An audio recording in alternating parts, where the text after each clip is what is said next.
everybody, this is Nicole with Helpmamaremote.com, and today we're going to do some gardening talk.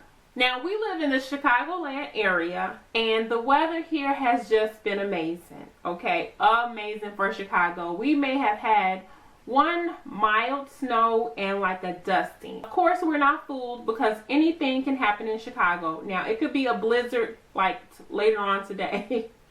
But today is supposed to be almost 70 degrees, so it's still beautiful outside.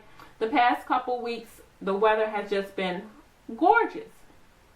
So we have taken this time to start prepping our garden. Now, of course, we're not about to start planting yet, but just getting a lot of that prep work done since the weather is really nice when it does break, and after all the storms or whatever else that wants to come later, our garden will be pretty much ready as we begin to start the gardening season. So one of the things we like to do, my husband and I, we love to just write down our plans that we're going to do for our garden. We like to plan out what we're going to plant, what we're not going to plant. We look back on the year before, things that did not work well, so we know, okay, do we want to try that again or do we not want to try it again? So those are a lot of things that we look at when we begin to prep our new year for gardening. Now, we have a pretty much a nice space for gardening, and if we were really, I guess you could say like really hard on it, because you know sometimes you start off the season like really well and then you're like, oh, whatever, you know. But if we really went hard, I believe we can pretty much store most of our food that we need for the winter. So eventually that is our goal, to be able to store as much food for the winter months so that by the time the next gardening season comes, we're just almost finished using up the vegetables that we have from the previous year. Those vegetables that we can store or preserve. So one thing that I do have, and if any of you all seen any of my binder videos, how I organize a lot of our home items in binders. I love the binder system. We do have a home management binder. And when I first started my home management binder, I had even my cleaning routines in my management binder. However, since then, maybe the past 2 to 3 years, I took out the cleaning routine and I put it in something separate. So I wouldn't be picking up this big, heavy binder and carrying it around with me. I can take my home things like cleaning routines that I'm doing and look in it and have it readily accessible. Where in my home management binder, I have a lot of policies, a lot of information. So if anything happens, it's like our go-to binder. And a lot of those items are in there. So since I separated my cleaning routines, my zones, it has been very helpful. So what I decided to do, I was about to create a binder for gardening. And maybe eventually I would do that. Maybe I would have a binder that I archive the items from the previous year. But until then, I need something like ready for me when we're, you know, doing our gardening thing, and I'm keeping notes and keeping track of everything we're growing, how things are going. This is what I created to put my routine in, my cleaning routine. What it is just cardstock with some old ARC rings, the ARC binder rings. The smallest ones, when I first got my ARC binder, these are the smallest ones, and I use them with some cardstock and laminated it. So I made a binder. And in this binder, like I said, has my cleaning routine, everything dealing with the home, my daily routines, my weekly routines, and, you know, all that kind of stuff. I have a section in here for home projects. And what I decided to do, since I have the home projects in here, I said what would be a great idea is to keep our gardening information in here for the year. And like I say, I can always transfer it out and archive it, and then the next year I can put it in here and we just keep track of what we're doing year by year and checking our progress.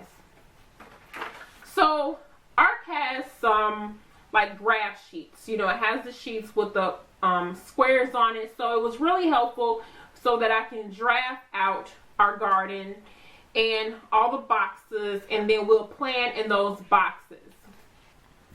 So here's our garden, here's our deck, and then here are our garden beds. We have 6 4x4 garden beds, and then we have the one 4x16 bed, and then we have our greenhouse here. And we also have 3 little bitty beds. I have to draw those in right here. We have 3 small ones.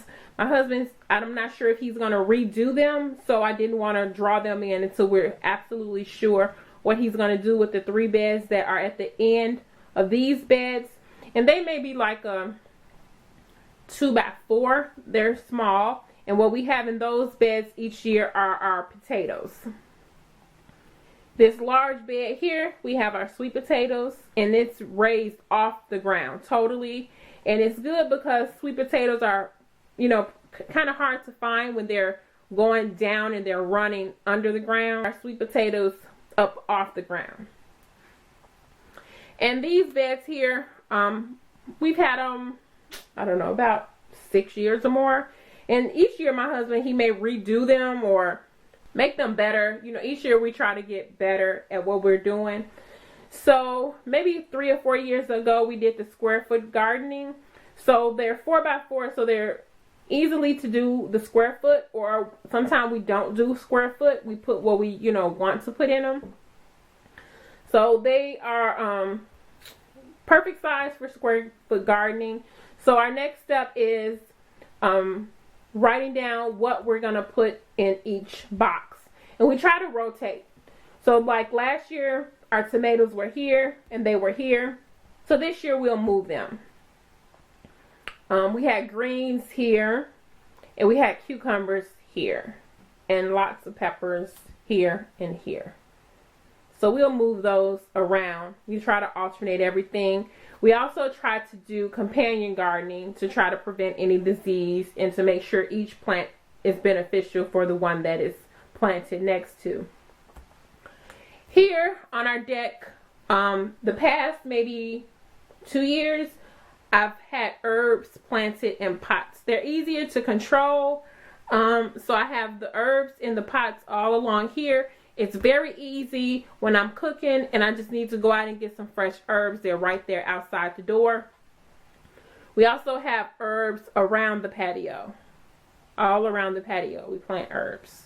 So that's also cool because, like I say, when I go out there and get them, usually the herbs that I have on the patio, they're daily, and the herbs around is what I use to do a lot of dehydrating, which I use a lot of these to dehydrate too. So that's how that goes. So I love the way this turned out. So my husband's going to have to get a copy of this. We like to each have our own copy. So when we're discussing something, you know, we have our, you know, each have our own copy. And oh, right here in these 2 boxes inside the yard, we have 2 pear trees there. Along the back of our fence, we have like 2 trees, I believe, 2 trees. So not much room to plant any other trees. I wish the 2 trees we had back there were fruit trees. We try to make sure, even though I like to plant pretty flowers, you know, I have pots on the patio or around the front of the house. The front of our house is still landscape. So, you know, I still love my pretty plants, my annuals, and some perennials that come back every year. Try to cut down to make sure most of the plants we have are edible to benefit our family. Now this is what I was previously using. It's just a composition book that I picked up from Dollar Tree. Decorated it for gardening. I also added a bookmark that's stuck in here that if I'm on a certain page, I keep it in here. And I just have all like the notes from last year. Our 2016 goal was preservation, so that's what I have in here. So this is another option you can use, a composition book, and keep track of your gardening adventures. So that is what we've been doing the past few days, getting everything prepped for the garden, making our plans. What do we need to purchase this year? Checking our seeds, We have quite a few seeds that we have from last year. A lot of the vegetables we've harvest seeds from those, so planting those seeds that we've had from last year. Our ultimate goal is, like I said, to be able to grow and store enough food to hold us throughout the winter, as well as to be able to harvest our seeds for the next year, so that we're not purchasing any seeds, so we don't have to buy a lot of things, maybe just buying our soil for our garden beds, but cutting down as much as possible. That is our goal, our ultimate goal, because if you're not cautious, if you're not planning and staying on top of things, gardening can really cost a lot of money if you're not being wise, with your purchases, and wise with what you're doing. It'll just be a hobby, and we know all hobbies are very expensive, which gardening is a hobby for us, but it's also a way that we feed our family. So that's why it's just so beneficial and so good that every year what we try to do is have a goal for that year and try to work on that goal. So each year we try to grow in what we're doing, so we'll learn more about what we're doing and enjoy what we're doing. So like my husband with the soil, what we use is he used equal parts vermiculite, peat moss, and compost. Those are the soil the mixtures that we have in our soil. So of course we may need to buy a little bit more of that this year, because it settles, runs off, if any gets blown away with wind or rain. So those are some of the things that we may need to purchase. So if you plan on gardening this year, you want to follow along with me as I do maybe some weekly or bi-weekly updates on our garden and what we're doing. Please follow along. Start making some plans on what you want to grow this year. I always suggest that if you're going to start off gardening, start off small. Do not overwhelm yourself. You make this big old area for gardening and you don't like it, you're going to really be overwhelmed, and then you're just not going to do it. So I suggest either start with a small bed or start off with pots on your patio or your deck. Start off there and learn as you go. Enjoy what you've planted, enjoy what you're harvesting, and each year add on that way. So if you love to follow along, I would love to have you follow along with me as we prepare for our gardening season. It's something that we totally enjoy. We love it. Love doing it. So I hope you get a lot of tips from this, and see you guys in the next video. Bye bye.